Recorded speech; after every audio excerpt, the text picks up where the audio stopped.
Okey, jumpa lagi pagi ni.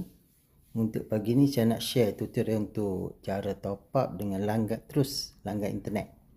Okey, kalau kita tengok akaun ni memang status dia kena bar.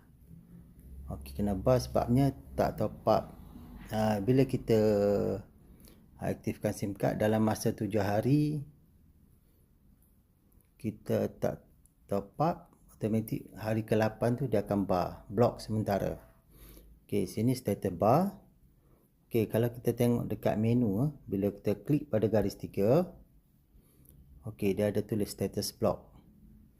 Block ni hanya sementara dan pastikan kita top up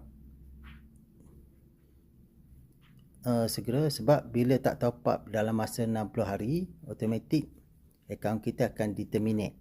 Terus tak boleh guna.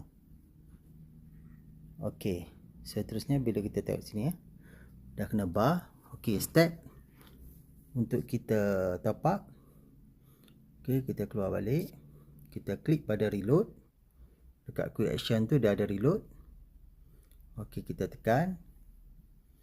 Okey, kat sini dia ada lah. Okey, atas tu mobile number, nombor yang kita nak reload.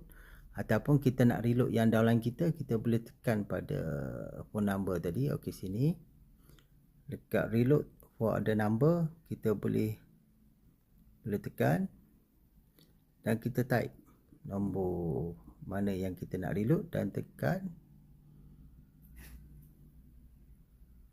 confirm. Okey, bila kita dah tekan, okey, contoh sekarang ni kita nak reload yang nombor ni lah. Nombor ni okey, 0117591338 nak reload yang ni. Okey, dekat reload amount tu kita boleh type terus. Kalau 35 kita boleh type 35. Kalau nak 50 kita boleh type 50. Okey, ataupun kita tak mau type, kita tekan pada jumlah yang dia bagi. Contoh kita nak reload RM35.